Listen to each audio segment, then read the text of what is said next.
Beberapa kali Presiden Prabowo menyinggung soal kinerja menteri kabinetnya.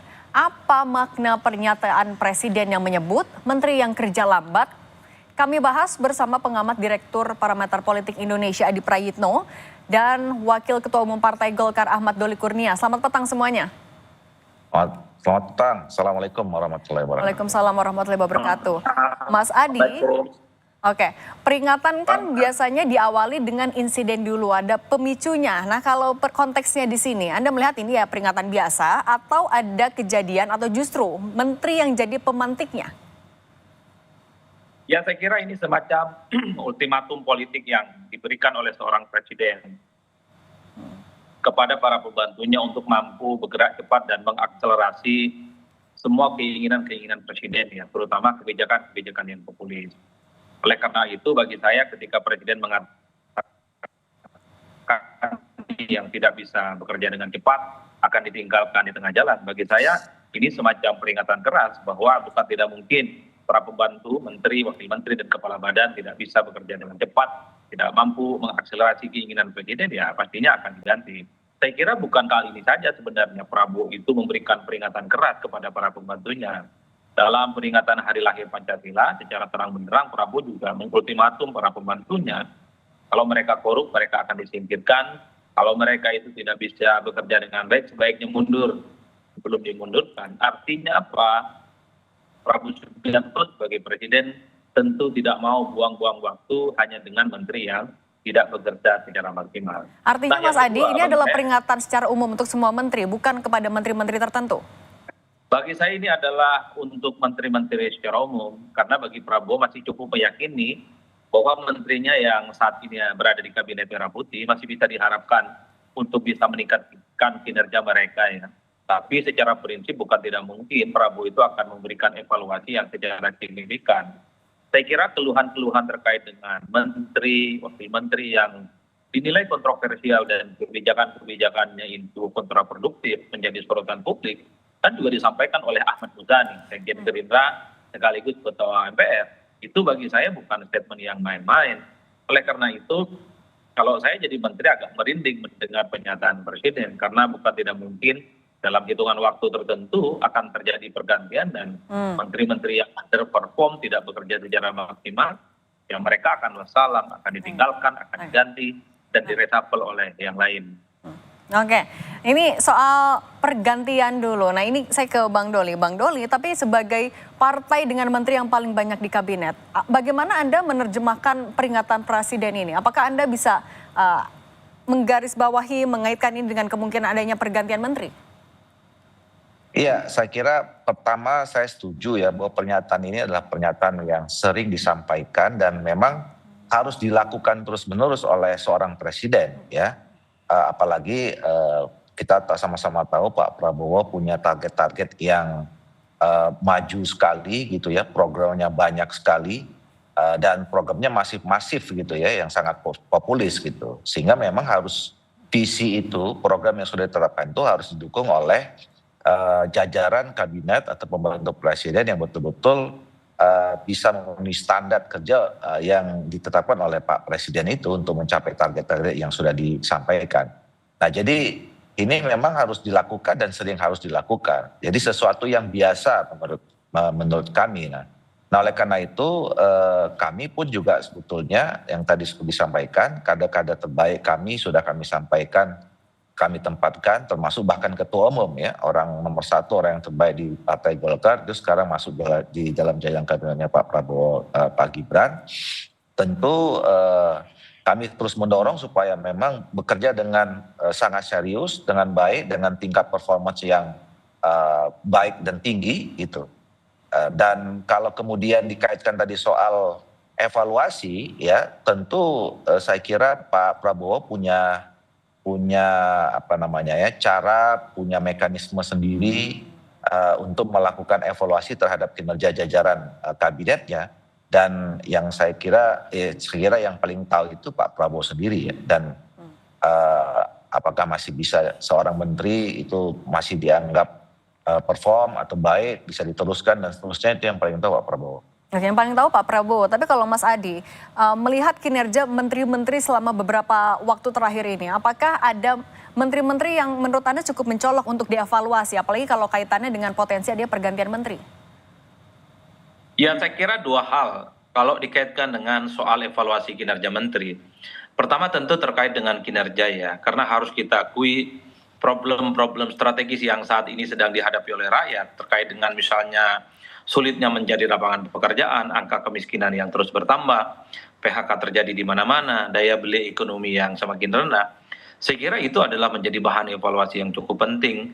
Bagaimana kementerian-kementerian terkait kalau memang tidak bisa diakselerasi, tidak bisa bekerja dengan cepat dan tidak bisa diharapkan, ya saya kira pernyataan-pernyataan presiden itu harus ada ujungnya. Apa ujungnya? Ya tentu reshuffle. Itu yang dilihat oleh publik. Jangan sampai pernyataan presiden yang sangat mengultimasi bagaimana kinerja menteri harus maksimal, ini tidak ada ujungnya. Nah yang kedua, banyak juga pihak yang berharap ada reshuffle dan pergantian kepada menteri yang memang statement-statementnya itu kan kontroversial. Dan justru yang menjadi sasaran itu adalah sisi negatif dari pemerintah. Beberapa waktu yang lalu kan misalnya orang ngomong tentang kepala babi lah, kemudian terkait dengan lingkar pinggang yang dikaitkan dengan apakah dia akan cepat mati ataupun tidak. Bahkan baru-baru ini kita mendengarkan untuk mengurangi angka pengangguran itu sebaiknya kerja di luar negeri. Padahal dulu kan awal Februari kita dengar ketika ada tagar semacam kabur aja dulu, itu kan dikatain sebagai orang yang anti nasionalis, anti NKRI, anti Pancasila, dan seterusnya, dan seterusnya. Jadi hal-hal yang sifatnya problematis, kontroversial, terkait dengan statement menteri dalam banyak hal kalau kita membaca suasana publik ya sebaiknya memang harus diganti karena 7 bulan menjelang 8 bulan kabinet merah putih ini terbentuk, saya kira bulan madunya sudah selesai. Jadi para pembantu presiden, menteri, wakil menteri, kepala badan, kepala lembaga, kalau memang mereka hanya menjadi beban bagi presiden, hanya mencoreng nama baik pemerintah, tidak bisa bekerja dengan maksimal, tak ada cerita. Presiden harus bisa menggunakan tangan besinya, mengganti mereka dengan yang lainnya. Saya kira begitu banyak orang-orang hebat dan orang-orang top di negara ini untuk dipersiapkan mengganti menteri yang memang sudah tidak sesuai dengan ekspektasi. Nah soal Saya kira mengganti itu, itu sebentar Mas Adi, kita ke Bang Doli dulu. Nah soal mengganti tadi, oke ini adalah hak prerogatif dari presiden, tapi dengan seringnya ultimatum ini disampaikan oleh presiden, dari Golkar membaca sinyal reshuffle ini menguatkah setelah pernyataan terakhir? Enggak, begini, ini kan soal isu reshuffle ini kan sebetulnya sejak 1 bulan, 2 bulan setelah Pak Presiden, Pak Gibran dilantik itu, isu soal reshuffle ini terus aja bergulir gitu. Tapi saya yakin ya bahwa, dan itu tidak terjadi sampai sekarang. Nah, bahwa kemudian isu itu terus muncul, ya yang kita juga tidak tahu dari mana, itu juga tidak bisa dihempang ya. Tapi saya kira Pak Prabowo kan membaca semua situasi ini ya. Dan Pak Prabowo juga tadi saya katakan, pertama Pak Prabowo itu punya ekspektasi yang tinggi ya untuk bagaimana supaya bangsa kita, negara kita, masyarakat kita ini bisa bergerak lebih maju. Dan saya kira juga Pak Prabowo tahu masyarakat juga punya ekspektasi yang tinggi ketika kemarin misalnya Pak Prabowo dalam kampanyenya menyampaikan program-program yang tadi yang sangat populis itu dan ditunggu oleh masyarakat kita. Nah itulah makanya kemudian situasi dengan tadi mengetahui ekspektasi yang tinggi itulah Pak Prabowo sering mengatakan bahwa ayo menteri-menteri ini harus lebih serius, lebih kerja keras ya gitu. Dan saya setuju, saya kira memang tadi pernyataan Pak Presiden ini juga harusnya mendorong menteri-menteri itu lebih fokus bekerja ya berdasarkan tupoksinya masing-masing ketimbang misalnya menyampaikan pernyataan-pernyataan yang mungkin bisa jadi kontraproduktif gitu. Nah oleh karena itu bagi kami buat Golkar kalau soal evaluasi, soal kemudian reshuffle, kami tahu persis bahwa negara kita ini diatur, ada regulasinya tentang itu, dan itu adalah hak prerogatifnya Pak Presiden, yaitu Pak Prabowo. Oke, tapi sejauh ini dari banyaknya ultimatum presiden, apa evaluasi yang sering disampaikan langsung oleh presiden ke menteri-menteri, terutama yang dari Golkar? Saya kira kalau komunikasi yang terbangun selama ini dalam internal Partai Golkar, ya saya bisa menilai ya bahwa semua kader-kader Partai Golkar yang diberi amanah oleh negara melalui Pak Presiden ya, baik dari sebagai menteri maupun wakil-wakil menteri dan kepala badan, sejauh ini kami mendorong mereka bekerja sangat sungguh-sungguh, sangat serius dan ingin sekali memenuhi target-target apa yang diberikan oleh Pak Prabowo kepada menteri-menteri kami, dan kami juga bisa menilai sampai sejauh ini menteri-menteri kami perform. Kalau dari Mas Adi melihat ultimatum presiden ini sebagai bentuk pernyataan presiden untuk memecut kinerja menteri-menterinya, atau justru melihat bahwa banyak menterinya ternyata kerjanya belum optimal? Ya, saya kira memang bagi saya seharusnya memang presiden itu harus terus memberikan motivasi untuk terus memprovokasi bagaimana kinerja menteri harus ditingkatkan. Karena harus kita akui di tengah segala keterbatasan yang ada saat ini, misalnya keterbatasan anggaran karena faktor efisiensi, di tengah situasi politik internasional yang kemudian terus bergejolak, tentu ini kan menuntut kecakapan seorang menteri bisa berinovasi, berimprovisasi, mereka itu harus mampu bekerja dalam sebuah keterbatasan.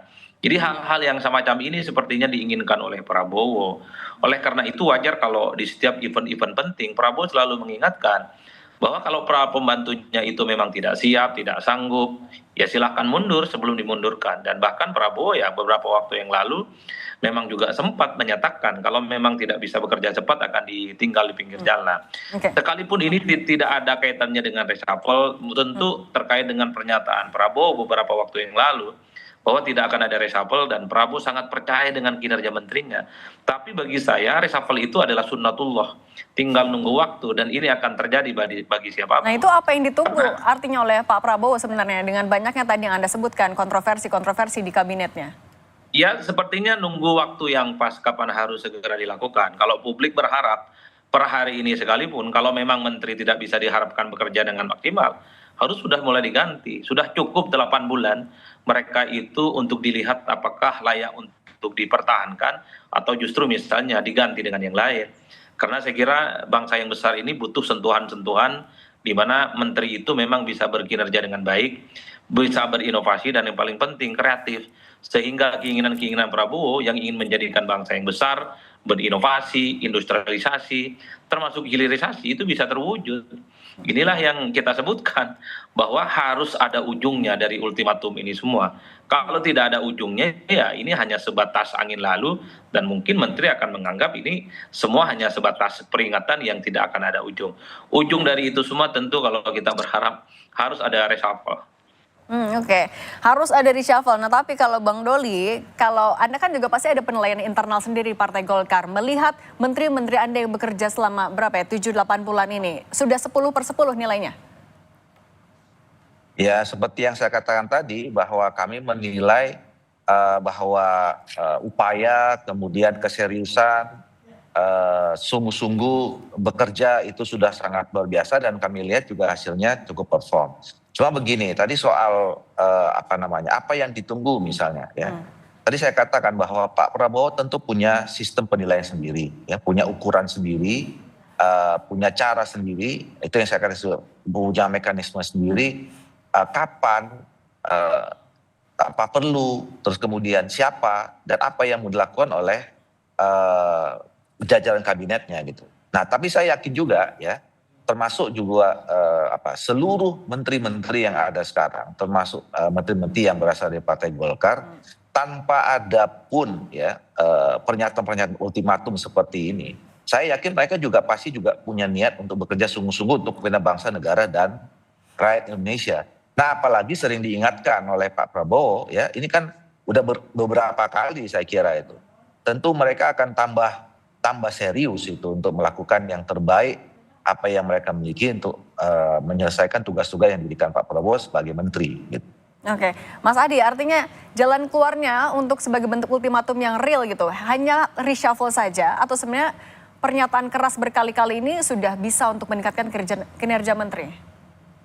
Ya, saya kira kan presiden sudah berbuat baik ya kepada para pembantunya ini. Memberikan kesempatan yang kedua setelah beberapa waktu yang lalu mengatakan tidak ada reshuffle. Karena presiden itu masih percaya bahwa para pementeri itu bisa kerja dengan baik, mereka itu sedang bersungguh-sungguh. Tapi kalau terus-menerus misalnya tidak sesuai dengan ekspektasi, kebijakan-kebijakan populis yang tidak pro rakyat itu tidak bisa diselesaikan dengan baik, lalu apa ujungnya? Itulah yang kemudian diinginkan oleh publik, bahwa setelah ada kesempatan kedua presiden berbuat hati kepada para pembantunya, maka tak ada cerita selain pergantian, supaya di kemudian hari Pak Presiden itu tidak terus-menerus memberikan teguran-teguran keras, supaya Presiden itu tidak terus-menerus memberikan sindiran-sindiran keras kepada para pembantunya yang tidak bekerja akan ditinggalkan di jalan, kemudian kalau tidak sanggup diminta untuk mundur. Oleh karena itu, kan tentu tidak nyaman juga kita mendengar kalau setiap saat Presiden ini kan mengultimatum secara terbuka para pembantunya. Oleh karena itu ya reshuffle adalah sebuah keniscayaan. Apalagi bagi saya pernyataan Pak Ahmad Muzani, bagian dari penting kekuasaan hari ini, Sekjen Gerindra, beberapa waktu yang lalu mengatakan bahwa janganlah menteri itu jangan sampai menjadi beban kepada presiden. Itu bagi saya semacam curhat politik. Begitu banyak menteri-menteri yang dalam banyak hal kinerja dan manuver-manuvernya justru membuat presiden itu terbebani dengan kelakuan-kelakuan mereka. Oke, tanya Supaya Bang Doli tidak dulu terus kalau gitu. terbebani ya ganti.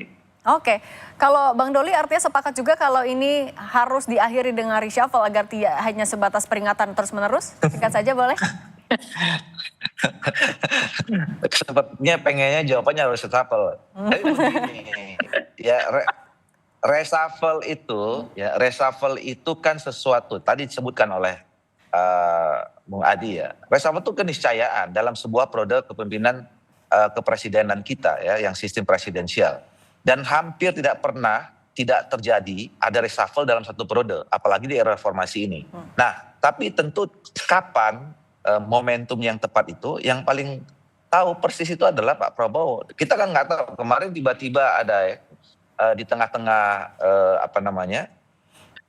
beberapa bulan terakhir ini kan sudah ada menteri yang reshuffle juga gitu ya. Jadi yang kita tidak tahu tiba-tiba mungkin waktu itu ekspektasi masyarakat terhadap menteri A gitu. Tapi ternyata menteri A-nya aman-aman saja, tetapi yang reshuffle adalah menteri D gitu misalnya. Nah, itu kan saya kira kita nggak bisa berspekulasi, tidak bisa kemudian mengambil kesimpulan sendiri, karena itu adalah hak prerogatifnya Pak Prabowo sebagai presiden. Oke, terima kasih Bang Ahmad Doli Kurnia, Wakil Ketua Umum Partai Golkar, dan Mas Adi Praitno, Direktur Eksekutif Parameter Politik, sudah berbagi bersama kami. Sehat selalu semuanya.